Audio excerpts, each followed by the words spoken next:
Olá, boa noite. Boa noite. Boa noite. Olá. Antes de mais, eu queria agradecer-vos o terem aceito o convite em nome do Viragem. E se calhar vou começar por apresentar os nossos convidados, cuja temática do A Conversa Com deste mês é os maus tratos a crianças e jovens. Nesse seguimento, nós convidamos o Dr. Carlos, a Dra. Joana e a Dra. Ruth para estarem aqui à conversa connosco. E então passo a apresentar, primeiramente, o Dr. Carlos Silva Peixoto, pós-graduado em Psicologia Clínica e Forense, membro da Ordem dos Psicólogos Portugueses, a experiência profissional diversificada, com foco na área da infância e juventude, exercendo funções na Comissão Nacional de Promoção dos Direitos e Proteção das Crianças e Jovens. Perito no Instituto Nacional de Medicina Legal e Ciências Forenses. Desenvolve formação e investigação nos domínios dos direitos e proteção das crianças. Muito obrigada. Boa noite, Dr. Obrigado Carlos. eu pelo convite e parabéns pela iniciativa. Muito obrigada. De seguida, então, vou apresentar a doutora Joana Marmelo, mestre em Psicologia Clínica da Saúde pela CIOP e doutoranda em Serviço Social no ISCTE. Formação de técnica de apoio à vítima e formação de formadores em igualdade de género. Formadora também nas áreas da violência doméstica e familiar, igualdade de género. Tráfico de seres humanos e intervenção em situações de crise, coautora em artigos científicos e participação em publicações de livros em matéria de violência doméstica, trauma e situações de crise. Representante nos seminários dos projetos Pro 6, Protecting Victims' Rights and Serve, e psicóloga e coordenadora da estrutura de atendimento à vítima Silêncio Quebrado e da resposta de apoio psicológico a crianças e jovens vítimas de violência doméstica da Cruz Vermelha Portuguesa, da delegação de Gondomar Valão. Olá, boa noite, doutora Joana. Boa noite, obrigada pelo convite. E a doutora Ruth Rocha, por último, mestrada em Psicologia Clínica da Saúde pela Faculdade de Educação e Psicologia da Universidade Católica, membro da Ordem dos Psicólogos Portugueses, técnica de apoio à vítima, especialização em intervenção em crise, emergência e catástrofe, a exercer funções na resposta de apoio psicológico a crianças e jovens vítimas de violência doméstica da Cruz Vermelha Portuguesa, da delegação de Gondomar Valão. Olá, boa noite. Obrigada, boa noite. Então, para darmos início aqui a esta conversa, Eu vou começar por colocar uma questão ao Dr. Carlos. E então, Dr. Carlos, o que se entende por maus tratos a crianças e jovens? O que se entende por maus tratos a crianças e jovens, embora não haja muito consenso entre os vários países, nem internacionalmente, sobre as diversas categorias dos maus tratos, nós poderíamos dizer que há, assim, 4 grandes categorias, não é? Portanto, maus tratos é quando, de uma forma intencional, não são assegurados as necessidades, os direitos às crianças para que elas possam se desenvolver de uma forma saudável, integral e com o seu bem-estar assegurado. As principais categorias é a negligência, o abuso físico, o abuso psicológico e o abuso sexual. Mas depois, e mesmo na nossa própria lei, a configuração das tipologias de maus tratos pode variar de país para país e a nossa legislação também desdobra estas categorias noutras mais subcategorias, digamos, mas em traços gerais é mais ou menos as principais categorias. Abuso físico, obviamente, é quando a criança é alvo de maus tratos físicos, não é? Os chamados castigos, as palmadas, pode bater com o cinto, as bofetadas e, portanto, são comportamentos que não são aceitáveis. Portanto, a Convenção dos Direitos da Criança, que é uma da legislação de referência internacional nesta matéria, que comemoramos o seu aniversário recentemente, no dia 20 de novembro, defende mesmo que os castigos físicos é tolerância zero, portanto não podemos de facto ter esse tipo de comportamentos para a criança, porque afeta de facto o seu desenvolvimento. A negligência é quando a criança não tem os cuidados necessários, pode ser uma negligência física, como por exemplo não ter alimentação, ou não ter os cuidados de higiene assegurados, ou não ter enfim, cuidados de saúde, por exemplo, que ela possa precisar, mas também pode ser uma negligência afetiva, não é? Portanto, quando a criança também lhe é omitida aqui alguma negligência em termos de afetos. O abuso psicológico é quando a criança pode ser desvalorizada, humilhada ou não valorizada pelos seus pais e possa sentir aqui alguma forma de problema. Eventualmente, em casos de violência nas relações de intimidade, quando a criança não é vítima direta, aqui podem também entrar a vítima indireta em forma de abuso psicológico das crianças por assistir aos seus pais a estarem numa relação conflituosa. E por fim temos os abusos sexuais, que também têm várias tipologias, não é? Portanto, abuso sexual não é só quando há contacto físico, não é? Portanto, digamos, pode ser um abuso sexual, pode ser aliciamento, pode ser assistir a pornografia ou haver o exibicionismo de alguma coisa de caráter sexual com as crianças. Portanto, assim, resumidamente, é aquilo que me ocorre partilhar convosco agora sobre isso. Estamos concisos, claro. Então, seguindo, doutora Ruth, tendo em consideração a experiência, quais são as implicações mais evidentes de uma situação de maus tratos? Assim, são várias, não é? Mas sobretudo a nível emocional e psicológico, as crianças e os jovens apresentam várias complicações a esse nível, ou seja, há aqui perturbação no sono, um desequilíbrio de alguma forma no rendimento escolar, a nível relacional, tanto com os pares como com a família, aqui de alguma forma isso fica um bocadinho condicionado, ou seja, porque ao assistir a um padrão de violência ou ser vítima dessa mesma violência vai criar uma forma da criança perceber que aquilo de alguma forma é normal, ou se sempre conviveu com aquilo, vai encarar aquilo como algo normativo, portanto, que é habitual, e isso vai se refletir também um bocadinho naquilo que são as relações dela, a perturbação de sono, a perturbação muitas vezes também alimentar, ou seja, meio que uma perda de apetite, o sono, às vezes os pesadelos, os terrores noturnos, que nós chamamos, assisto isso muito nas crianças mais pequeninas. Pronto, em relação com os pais também se reflete muito nisso, a dificuldade às vezes de perceber aquilo que alguém a linha, o que será o normal, o que é suposto acontecer ou não.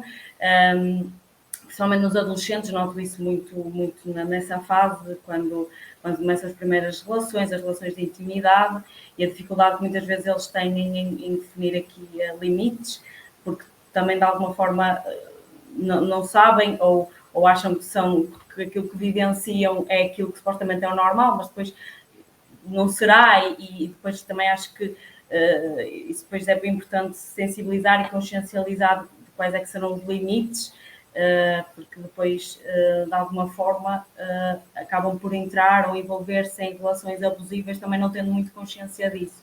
Mas acho que passa muito por aí, ou seja, é a questão relacional, a questão da própria autoestima também muitas vezes. Acho que às vezes, estando dentro desses ambientes, sendo vítimas desses maus tratos, acabam por depois ter uma imagem, um autoconceito, a autoestima, serem muito afetadas nesse campo. A questão relacional, com os pais, com a família, e acho que há muito por aí, a questão da família, a questão dos pais, a questão das relações da própria pessoa, acho que se reflete muito por aí. Sim, eu não sei se há eventualmente dados ou se vocês têm, seja da vossa experiência, e agora um bocadinho no seguimento do que a doutora Ruth falava, ou seja, aqui enquanto implicação, no sentido de normalizarem esses comportamentos, não é? Entenderem, crescem, não é? Numa perspectiva de quase normalizarem.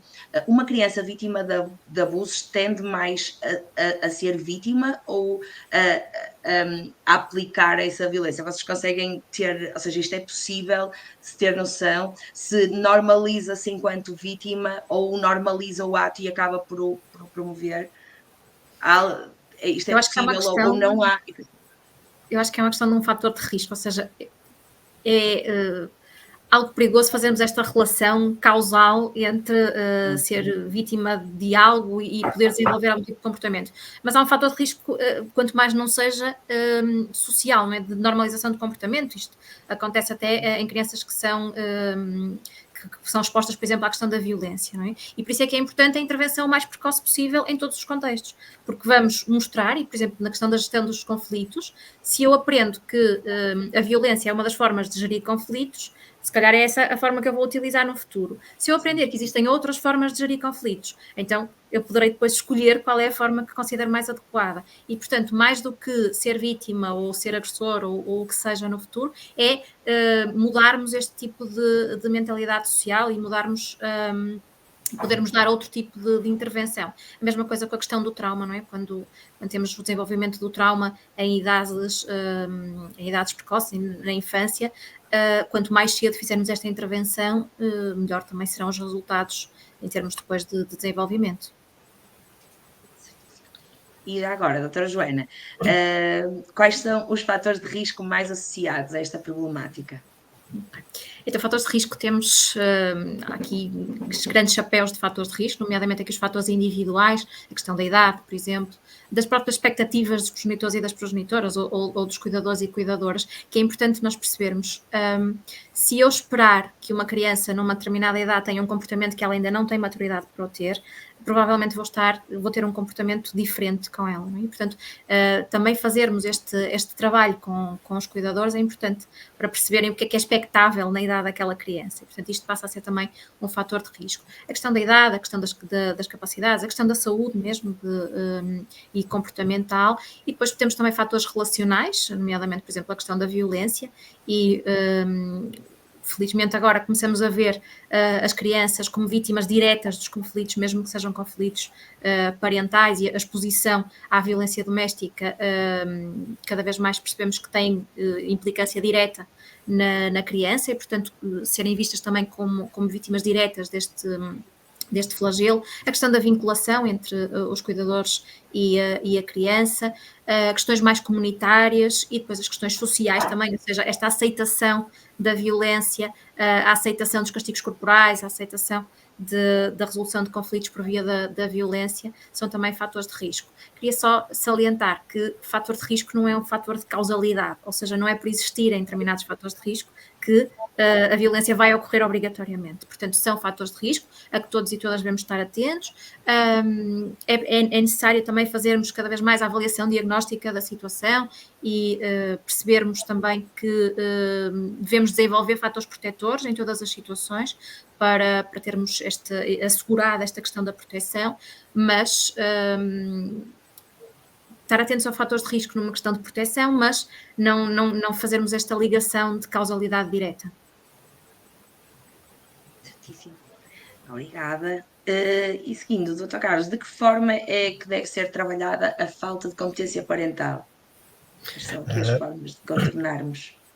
Ok, é uma pergunta difícil de responder, mas sim, o que nós devemos de pensar, de facto, e eu concordo com a doutora Joana, é de que o que acontece na infância não fica na infância, não é? E, portanto, as experiências adversas que as crianças podem ter no seu período, portanto, mais vulnerável, digamos, que é na sua infância, que estão num processo de aprendizagem, de crescimento, de desenvolvimento, isso depois vai se perdurar durante toda a vida, embora não haja um perfil de vítima nem um perfil de agressor que a gente possa estabelecer com grande validade. A questão é que nós temos que pensar que quanto mais prevenirmos, melhor, porque de facto os impactos que depois vai ter na vida da criança, já ela adulta, vão ser imensos. E de facto, uma das formas que nós temos para fazer a prevenção é de facto a educação parental, ou programas de educação parental. Existem diversos programas de educação parental.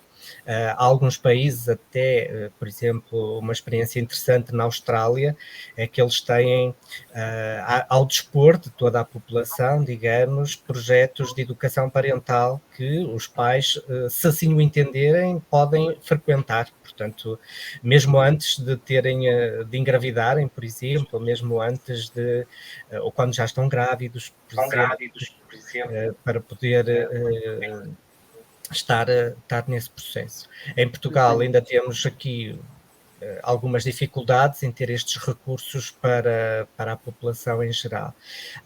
Existem vários programas, por exemplo, existe o Anos Incríveis, estou a falar de programas com evidência científica, ou seja, de programas que já foram validados e que já foi testada a sua eficácia.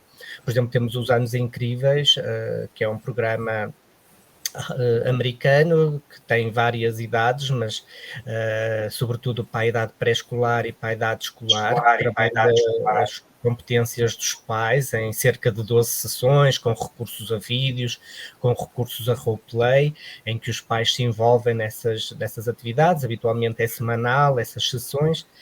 Por exemplo, temos o programa Mais Família ou Mais Jovem, que é traduzido de um programa também americano, que se chama, que o nome americano é Parentalidade Sábia, mas depois a Faculdade de Coimbra, Psicologia de Coimbra, que adaptou esse programa, acabou por lhe designar o nome Mais Família Mais Jovem, para ser mais ajustado, que é para programas de educação parental para pais que têm adolescentes e, portanto, que ajudam os pais já naquela fase da adolescência e como é que podem gerir alguns comportamentos na adolescência.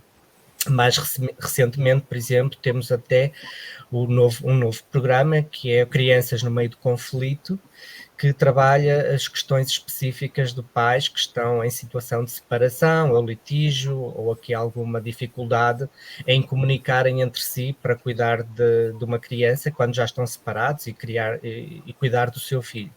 Mas quem diz isto, diz outros, existem o Triple P é australiano, é o mais utilizado na Austrália, é de facto onde o Triple P tem a vantagem de ter um programa genérico que qualquer pessoa pode frequentar, qualquer pai pode frequentar, não é específico, e depois vai tendo programas específicos para determinadas questões ou particularidades. Por exemplo, tem um programa de educação parental para pais que têm crianças que têm alguma deficiência, ou programas parentais para pais que têm crianças com hiperatividade. Há várias temáticas que depois este programa, que se chama o Triple P, vai trabalhando para além dos genéricos, não é? Portanto, de facto, uma grande aposta que podia acontecer no nosso país era o maior investimento nos programas de parentalidade positiva, não é? Portanto, este contexto tem vindo a tornar-se mais visível. A própria União Europeia exige aos Estados-membros que façam investimento na parentalidade positiva, e em Portugal, por exemplo, houve um projeto que terminou em junho deste ano, que se chamou o Projeto Adélia, em que a vantagem era, de facto, disseminar este conceito de parentalidade positiva, e onde foi dado, por exemplo, capacitação a vários técnicos nestes 3 programas que eu vos falei: os Anos Incríveis, o Mais Família Mais Jovem e o Criança no Meio do Conflito, para que os territórios pudessem começar a adaptar-se e a ter recursos e respostas capacitadas para isto. Não sei se foi claro à tua questão. Sim.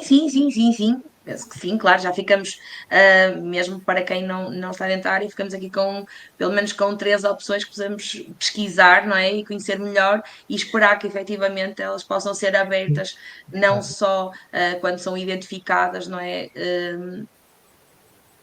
Desculpe. Nada, eu é que peço desculpa que te interrompi. Desculpem. Ia-te dizer era que em Gondomar, e uma vez que vocês trabalham também na zona de Gondomar, não só, mas também na zona de Gondomar, Gondomar foi um dos territórios capacitados com estes 3 programas pelo Projeto Adélia, portanto, e que a entidade que foi capacitada foi a Câmara Municipal de Gondomar, e, portanto, foi um dos territórios, que foram poucos, infelizmente, porque ainda foi um projeto piloto, mas Gondomar já tem esses recursos para a vossa comunidade, está bem? Muito obrigada. Seguindo então, vou lançar uma pergunta para a doutora Ruth, se considera que as situações são facilmente detectadas pelas entidades em matéria de infância e juventude, e se por outro lado, talvez as sinalizações sejam tardias, ou seja, se são facilmente detectadas ou se acabam por ser tardias. Eu não sei se arriscaria assim numa resposta muito direta, muito assim, ou não ou sim, ou seja, há as situações, a problemática é complexa, tem vários pontos, tem várias características, e eu acho que tem-se ainda a fazer um trabalho bastante constante e bastante complexo no sentido de melhorar determinados aspectos que possam não estar tão bons, ou limar aqui e ali uma outra aresta. Eu acho que existem situações que são mais difíceis de detectar, há outras que serão um bocadinho mais fáceis. Eu não queria dar uma resposta muito direta e muito fechada, digamos assim, porque acho que é um tema muito complexo e é um tema muito vasto, com muitas características que não me permitem, na minha opinião, de dar uma resposta muito direta. Acho que existem efetivamente coisas a melhorar, nomeadamente que se calhar na base da prevenção, que acho que é algo que é muito importante, na base da formação das pessoas que trabalham com estas crianças, mas eu acho que tem-se vindo a fazer um caminho bastante positivo no que toca a esta temática dos maus tratos. Acho que estamos a seguir um caminho favorável no que toca também para proteger estas crianças e estes jovens que estão inseridos nestas problemáticas, sendo que, dependendo um bocadinho daquela que é a situação, a forma de atuação, nós temos diretrizes, já existem formas de atuar e acho que de alguma forma estão bem conseguidas, mas também depende um bocadinho aqui da complexidade da situação e acho que não quero dar uma resposta dessa forma, mas acho que tem sido o caminho tem sido bastante positivo, há questões a melhorar, mas acho que no geral, naquilo que eu tenho visto e observado perante o trabalho todos os dias, é que tem sido feito um caminho bastante positivo, mas claro que há sempre questões a melhorar, e há questões que são mais difíceis de detectar do que outras, pela complexidade também da própria problemática. Certíssimo, obrigada. Talvez uma das dificuldades possa ser porque muitas vezes as próprias crianças, não é, os jovens envolvidos não reconhecem os maus tratos, não conseguem reconhecer, e dessa forma, doutora Joana, de que forma, ou seja, como é que podemos chegar até eles. Ou seja, não sendo eles a reconhecer, como é que poderemos chegar? Ora bem, isto vai depender aqui de muitos fatores, não é? Começando já com as crianças mais pequenas e, portanto, aqui a dificuldade, por exemplo, da comunicação, que é um dos fatores muitas vezes apresentado como fator de dificuldade para perceber. Nós conseguimos ouvir as crianças de outras formas, portanto, conseguimos observar o comportamento, conseguimos observar a vinculação com a figura de referência, conseguimos fazer aqui várias avaliações sem ter que ser dito, não é? E, portanto, as crianças têm também noutros contextos, nomeadamente, por exemplo, o contexto educativo, contexto familiar mais alargado, outras figuras de referência, outras pessoas que passam tempo com essa criança e, portanto, esta prevenção, esta consciencialização de todas as pessoas que lidam com crianças diariamente para estes fatores de risco, para os comportamentos que possam ser indicadores de algo e não tem que ser, ou seja, há muito esta questão de se eu fizer uma denúncia da situação, eu tenho que ter a certeza, tenho que ter prova de que isto está a acontecer. Não tenho.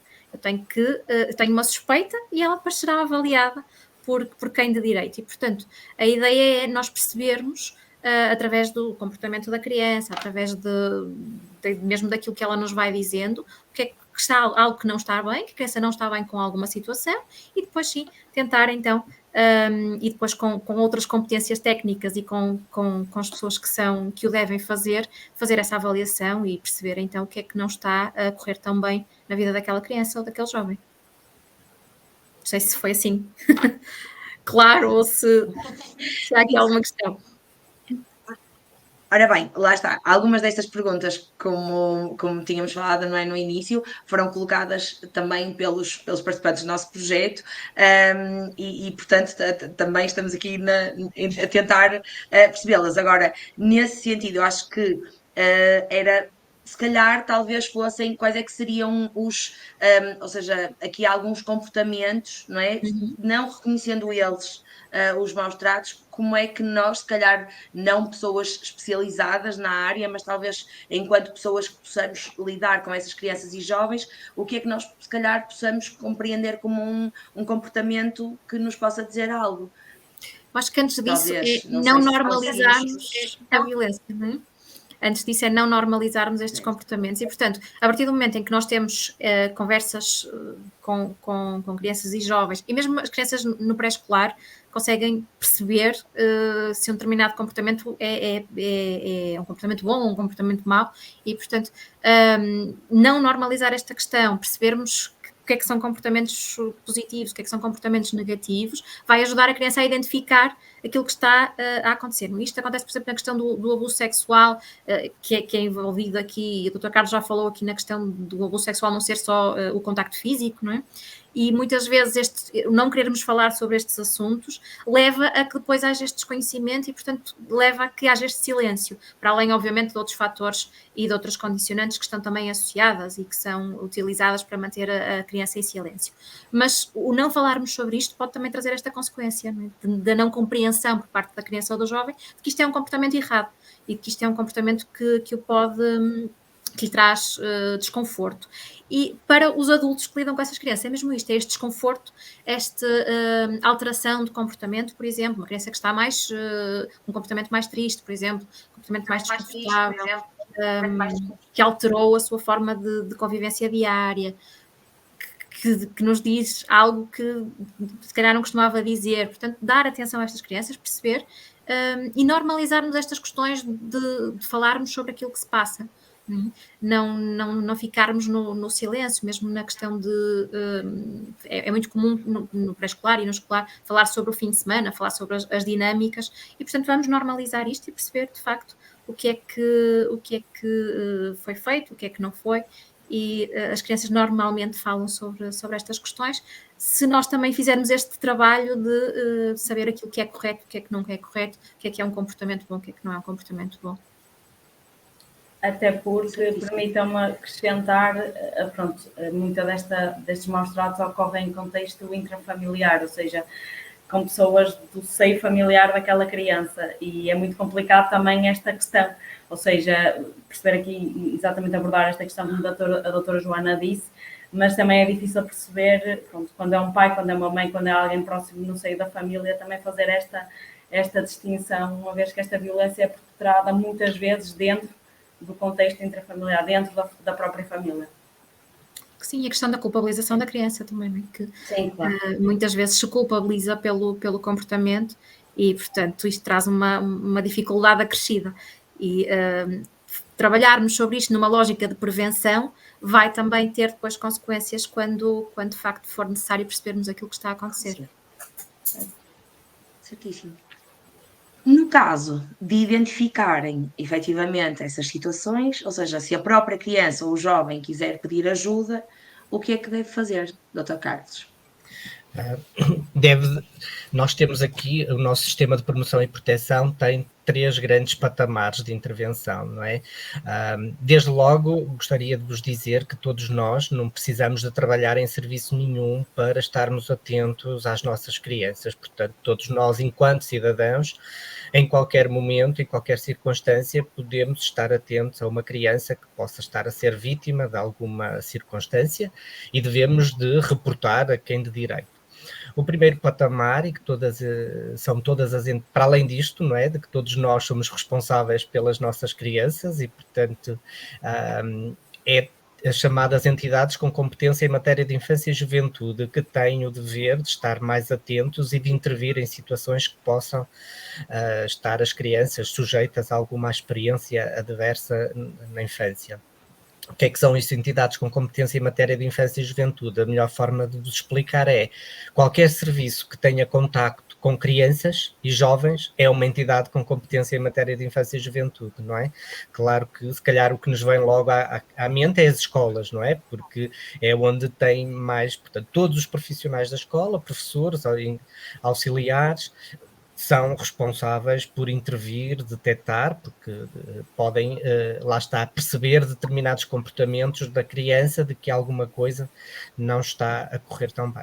Mas quem fala à escola, fala os centros de saúde, os médicos, os enfermeiros, sobretudo da consulta de pediatria, não é? Portanto, nas consultas ou medicina geral, nos centros de saúde, fala das IPSS, fala do programa Escolhas, fala dos CLDS. Portanto, todos os serviços que tenham contacto com crianças são responsáveis por elas e, portanto, têm o dever de estar atentos, estarem capacitados e estarem atentos a estas circunstâncias. Quando estas entidades entendem que não conseguem remover este perigo ou esta situação da criança, então aí devem sinalizar para as chamadas CPCJs, que são as Comissões de Proteção de Crianças e Jovens em Perigo. Portanto, que cada concelho, quase todo o território está coberto, portanto, cada concelho tem a sua CPCJ, que funciona com profissionais de vários serviços, por isso é que se chama uma comissão e formam ali uma equipa especializada com diversas valências e diversos serviços para proteger estas crianças. Aqui a questão é que as CPCJs, uma particularidade é que só podem intervir com o consentimento expresso dos pais, portanto, os pais têm que dar o consentimento à CPCJ para a intervenção. Quando isto não acontece, ou quando a CPCJ, e não só os pais, portanto, crianças com mais de 12 anos também têm que dar a sua não oposição à intervenção por parte da CPCJ, porque a CPCJ é uma entidade não judiciária. O seu princípio é trabalhar em colaboração, em equipa com a família para remover ou ajudá-los a ultrapassar determinadas vulnerabilidades que possam ter. Quando os pais ou os jovens com 12 anos não dão um consentimento para a intervenção, ou até a CPCJ começou a intervir, mas o plano de intervenção não está a ser cumprido e há um reiterar do não cumprimento e a situação mantém-se, há então o último nível, que é o nível judicial, em que o processo transfere-se para um tribunal, que tem uma equipa própria, que são chamadas as equipas multidisciplinares de assessoria aos tribunais, que habitualmente estão sediadas na Segurança Social, e aí fazem quase o mesmo trabalho que faz uma CPCJ, mas com a questão de que quer ou não o consentimento dos pais. Portanto, aqui os pais podem não querer este acompanhamento, mas há aqui esta obrigatoriedade do tribunal, não é? Porque a única entidade no país que pode obrigar alguém a fazer alguma coisa que não quer é o tribunal, mais ninguém, não é? Portanto, e é nesse sentido que entra aqui o sistema judicial. O importante era evitar que, de facto, estes casos cheguem a tribunal, não é? Porque à medida que vamos subindo, é porque são os casos, os pais são mais difíceis, não é, de trabalhar, porque ou as intervenções anteriores já não correram bem e, portanto, estamos aqui a ter grandes dificuldades. O melhor é um trabalho colaborativo com a família, envolver o máximo a família para que a intervenção seja o mais eficaz possível. E, nesse ponto de vista, todos nós, entidades com competência em matéria de infância e juventude, e todos nós, cidadãos, temos esta responsabilidade coletiva. Certíssimo. Mas no caso, imagine-se, talvez não uma criança mais jovem, ou uma criança mais pequenina, mas um jovem. Um jovem quer pedir ajuda. É dirigir-se a algum dessas entidades que referiu, ou há algo mais a fazer? Ou seja, qual é que seria o passo mais eficaz, digamos assim? O que é que Há uma linha nacional que os jovens podem ligar também, mas pode, por exemplo, pedir ajuda diretamente, esse jovem pode pedir ajuda diretamente à CPCJ, não é? Portanto, cada território tem a sua CPCJ, cada concelho tem a sua CPCJ, pode ser essa via, mas também pode falar com o diretor de turma, pode falar com o diretor de um agrupamento de escolas, pode falar com um médico de família, e esse jovem esses profissionais também têm o dever de confidencialidade e de tentarem resolver a situação o melhor possível. Portanto, o jovem, a garantia que nós podemos dar a qualquer jovem e a todos aqueles que nos estão a ouvir é que o nosso país tem um sistema de promoção e proteção que lhes pode assegurar a sua proteção, seja ele através de um diretor de turma, seja ele ir diretamente a uma CPCJ, seja através do seu médico de saúde ou outro profissional que trabalhe com ele. Esse jovem que se sinta à vontade para expor uma situação que se sinta desconfortável e que ache que os seus direitos não estão a ser cautelados ou que alguma coisa que o incomoda, respectivamente, seja negligência ou seja abuso sexual ou outra questão, porque o nosso país está preparado para ter um conjunto de profissionais que o possam ajudar a ter assegurar os seus direitos e assegurar o seu bem-estar e a sua felicidade. Está bem? É isso. Era a mensagem que eu queria dar aos jovens. Muito obrigada. Ou seja, passando o nível, não é? Depois de partilhar a situação, já no decorrer dos processos, as crianças e jovens são sempre ouvidos, doutora Joana? Deviam ser sempre ouvidos. Um dos princípios, né, de atuação é de facto a audição da criança e a participação da criança no processo e, portanto, é de facto uma boa prática que eles fossem sempre ouvidos, mesmo crianças, nós já falamos sobre isto, mesmo crianças que não têm a capacidade verbal ainda, todo o não verbal da criança, toda a questão relacional é importante de ser observada e, portanto, isso diz-nos muito e faz parte deste processo de audição. Claro que a capacitação dos profissionais tem sido uma das preocupações constantes e, portanto, acredito que isto cada vez mais vamos seguir nessa boa prática. Obviamente ainda não acontece na sua plenitude, mas é sem dúvida para mim um dos fatores mais importantes no processo, é a participação e a audição da criança também, porque é a sua vida que está também ali. E se queremos que as crianças e jovens confiem também no nosso sistema de proteção, temos que os envolver também neste processo. Portanto, não acontece na plenitude, mas acredito que é isso que irá acontecer. É importante nós darmos competências também aos profissionais para o fazer, e acredito que isto seja uma dificuldade. Não basta eu gostar de crianças, não basta eu saber falar com crianças para fazer uma boa audição de uma criança, não é? E, portanto, a formação, a capacitação é extremamente importante para que isto decorra de uma forma positiva, não só para a criança e para o jovem, que obviamente tem também aqui consequências, porque é um processo que pode trazer aqui algumas consequências, mas também para o próprio profissional se sentir capaz de o fazer e poder desenvolver estas competências no sentido de fazer um trabalho com qualidade. Se me permitem, quanto a esta questão da participação, e subscrevo inteiramente aquilo que a Joana acabou de dizer, o que eu queria vos dizer é que a Convenção dos Direitos da Criança fala mesmo num direito à participação como uma forma mais geral. Portanto, a criança tem direito a participar, não é só no seu processo de promoção e proteção. A criança tem o direito a participar em todos os assuntos da sua vida e, portanto, a criança deve participar na organização da sua escola, a criança deve participar na organização do seu concelho, dar sugestões ao seu município, ter uma voz ativa em tudo aquilo que lhe diz respeito. Obviamente que no processo de promoção e proteção é essencial e fundamental, claro, mas eu acho que temos que ter esta noção maior de que as crianças e os jovens têm direito a uma participação ativa naquilo que lhe acontece na sua vida e na sua comunidade, não é? Devo-vos dizer que Portugal, há cerca de 2 anos mais ou menos, esta parte, criou o Conselho Nacional de Crianças e Jovens,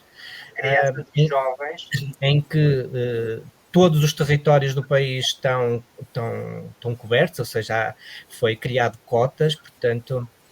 E este Conselho Nacional é constituído por 104 crianças que fizeram uma candidatura, portanto, entre eles depois elegeram 20 crianças e jovens que têm assento permanente na Comissão Nacional de Promoção dos Direitos e Proteção de Crianças e Jovens, em que todas as matérias que o governo ou este país decide que digam respeito às crianças, estas crianças são ouvidas em primeiro lugar para elas também darem a sua opinião daquilo que são os seus interesses e as suas convicções e as suas ideias, para que elas também tenham uma voz ativa em tudo, não é?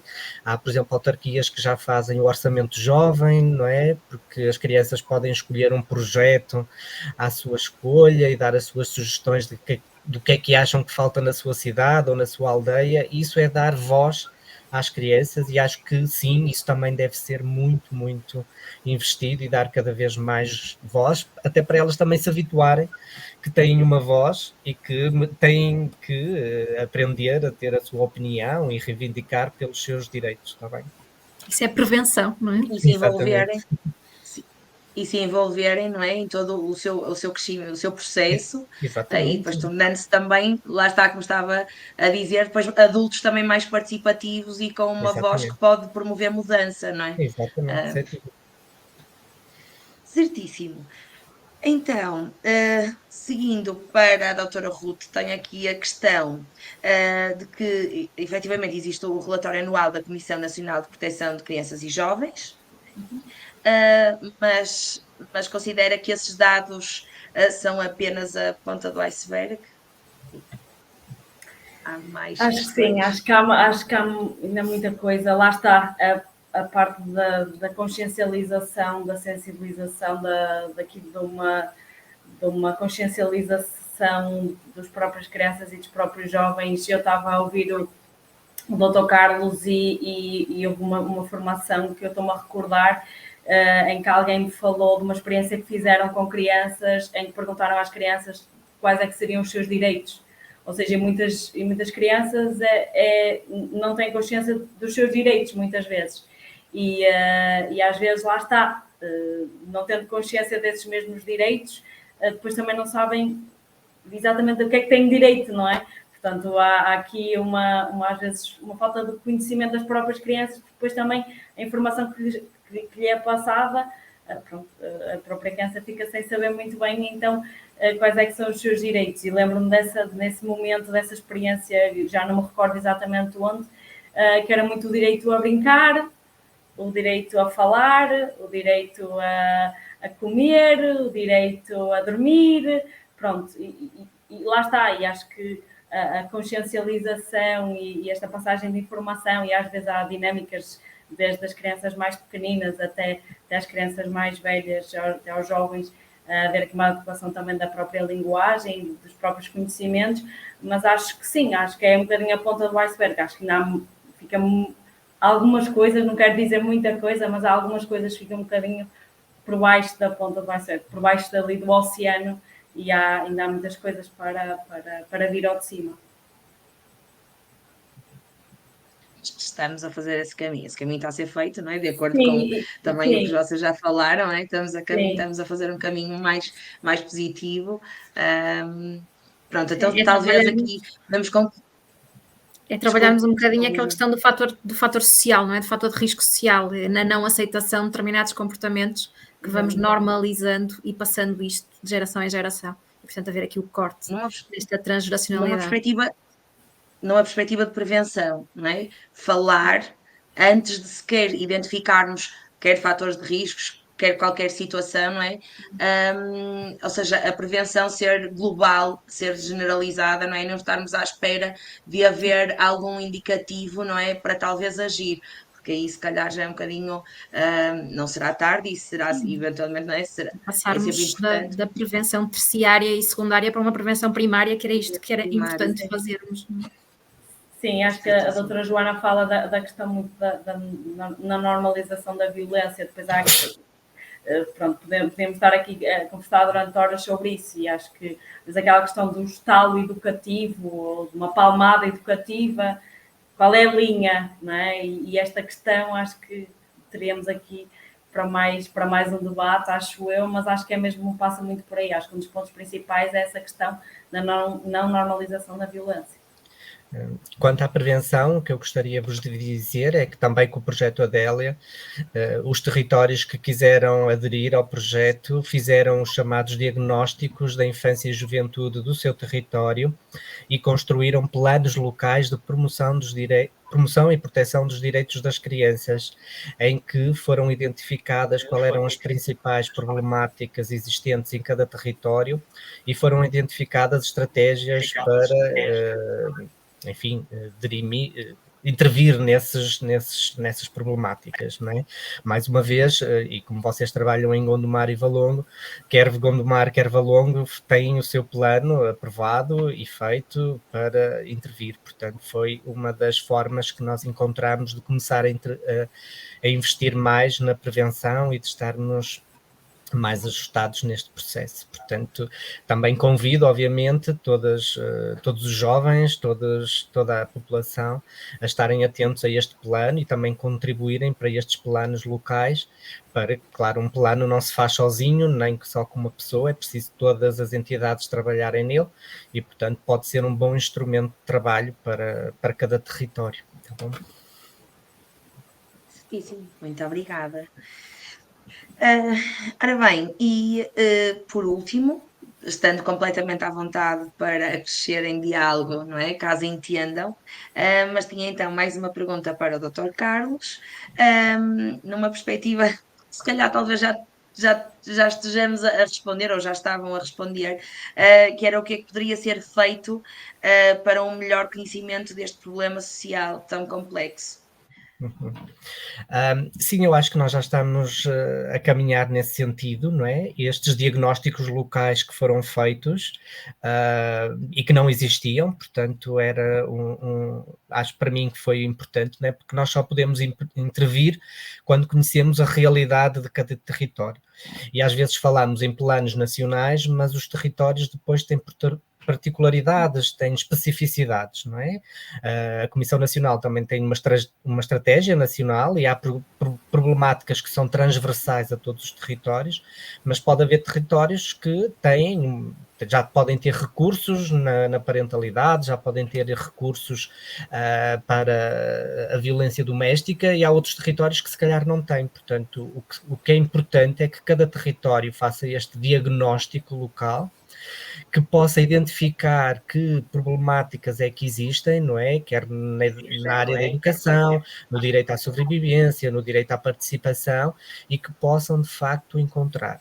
Devo também acrescentar que estes planos locais não foram feitos só pelos técnicos, não é? Nós fomos ouvir as crianças, fomos ouvir as jovens e fomos ouvir as famílias, para eles nos darem as opiniões. Podia ser através de questionário, até questionários online, também houve territórios que fizeram dinâmicas e, portanto, fomos ouvir as crianças e mesmo até as da pré-escolar, não é? Portanto, com dinâmicas próprias para essas crianças, para lhes perguntar o que é que elas acham que o seu território lhes oferecia. Se já tinham ouvido falar do que é que eram os direitos, se sabiam quais eram os seus direitos, se o seu... se na sua aldeia ou no seu território tinham uma biblioteca, se sabiam como ir a uma biblioteca, se os seus pais em sua casa lhe davam uma palmada, se não davam, e essas perguntas foram feitas às crianças e jovens que quiseram participar e, portanto, estes diagnósticos também foram feitos com a sua voz e com a sua opinião, e essas opiniões também foram tidas em conta, não é? Portanto, é isto. O que eu acho que os territórios devem de fazer é ouvir as crianças, ouvirem as famílias, perceberem os recursos que existem no território, procurar que haja uma governança integrada, ou seja, que toda a gente trabalhe com o mesmo fim. Existe uma criança, mas não interessa se é o médico, ou é o professor, ou é o técnico da Câmara, ou é o técnico da Cruz Vermelha de Gondomar que está a trabalhar com a criança. O que nós temos que perceber é que a criança é única e nós todos somos precisos para proteger esta criança e vamos ter que trabalhar em conjunto, articular e ver o que é que cada um pode fazer para proteger esta criança e para lhe dar o melhor desenvolvimento possível. Portanto, acho que estamos a fazer este caminho. Estes planos vão ser avaliados, não é, de X em X tempo, portanto, e monitorizados para perceber se estão a ser cautelados. Foram identificadas algumas áreas transversais no país que são importantes, nomeadamente as questões de violência nas relações de intimidade é, de facto, uma das principais sinalizações das crianças às comissões de proteção de crianças e jovens e, portanto, é uma problemática a nível nacional a merecer grande atenção, por exemplo, mas acho que estamos nesse caminho. Se me disserem que estamos a fazer o que precisamos na prevenção, não. Precisamos ainda de fazer muito na prevenção. Acho que o nosso país trabalha um bocadinho mais na reação e, portanto, quando as coisas já estão instaladas, mas temos aqui um começo que espero que agora se comece a apostar efetivamente na prevenção. Já há aqui matéria para ser procurada por quem tiver, não é, esta preocupação e que deveríamos ser todos, não é, antes de profissionais, mesmo como cidadãos, como também já referiram, não é? Portanto, já há aqui matéria para ser explorada, e já foram aqui dadas essas e aconselho indicações. mesmo às crianças, jovens, famílias e profissionais que possam, estes diagnósticos locais e estes planos locais são públicos, portanto estão disponíveis, sobretudo, por exemplo, nas páginas das respectivas câmaras municipais ou através de algumas CPCJ que vai tendo alguma das suas redes sociais, mas podem ser instrumentos muito importantes para ter, e quem quiser fazer projetos, nomeadamente do programa Escolhas ou do CLDS, tem aqui grande matéria já para ver quais são as áreas prioritárias a trabalhar no seu território e, portanto, é um documento que devemos de o procurar e de estar atento a ler. Até para percebermos o que é que está a acontecer no nosso território, não é? Exatamente, sim. E perceber, para estarmos E até por dentro. estes diagnósticos também foram importantes para nós percebermos, por exemplo, que havia territórios que se calhar tinham várias respostas, por exemplo, para a violência doméstica, mas que não tinham nenhuma resposta para a parentalidade positiva, não é? Estes diagnósticos também permitiram ver aos territórios que se calhar é preciso criar outras respostas novas que não existem no seu território, que são importantes para as crianças, não é? E se calhar há outras respostas que até têm, entre aspas, a mais, não é? As respostas nunca são a mais, não é? Mas, de alguma forma, pode, por exemplo, ter 3 gabinetes de psicologia e não ter nenhum programa de educação parental. Ou seja, se calhar esse território perceber que se calhar nos próximos anos o que precisa de investir é de facto em criar respostas para a educação parental, por exemplo, não é? E estes diagnósticos também permitiram encontrar essas prioridades territoriais e locais que são necessárias. Certíssimo, muito obrigada. também por estas partilhas. E pronto, não tendo mais nenhuma pergunta, queria só perceber se tinham mais alguma coisa a partilhar, ainda que já tenha sido extremamente rico todos os vossos contributos, os quais agradecemos imenso. Mas se tinham mais alguma coisa que queriam deixar aqui algum. Eu posso, em jeito de despedida, e depois a Ruth e a Joana farão também. O que eu queria vos dizer, agradecer, obviamente, à Cruz Vermelha de Gondomar Valongo por este convite e ter partilhado estas ideias com a Ruth e com as duas Joanas, não é? Pronto. Foi uma honra ter estado cá convosco e esperando ter contribuído de alguma forma para algum esclarecimento. E, em jeito de despedida, era dizer que todos nós, ok, não nos cansarmos de pensar nisto, que todos nós, enquanto cidadãos, enquanto profissionais, mas todos nós temos uma responsabilidade individual e coletiva para proteger as nossas crianças.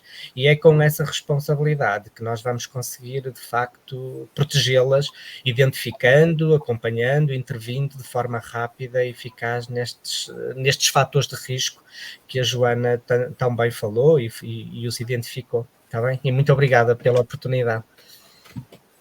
Obrigada a nós por ter aceito o convite e por toda a partilha. Doutora Ruth, doutora Joana. E também agradecer o convite e agradecer também aos colegas de conversa pela riqueza das participações e reiterar também esta questão do trabalho em rede que tanto falamos e da importância de trabalharmos todos em prol daquilo que é o bem-estar da criança e o superior interesse da mesma e que é isso, no fundo, que nos tem que mover neste trabalho diário. Muito obrigada.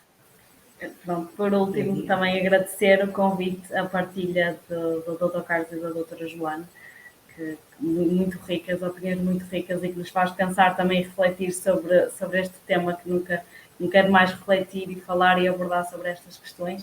E não quero repetir também as palavras que foram ditas, mas sim a questão da responsabilidade de cada um, a responsabilidade coletiva para um bem-estar da própria criança, bem-estar emocional, psicológico, físico, e acho que estas iniciativas são muito importantes e quero agradecer também ao vosso projeto por ter estas iniciativas e por continuarem a investir nestas dinâmicas. Obrigada. Obrigada, muito obrigada aos três e mais uma vez em nome do projeto, obrigada por terem aceito e por esta partilha. Bom, uma boa noite para todos. Obrigada. Boa noite, obrigada. Boa noite.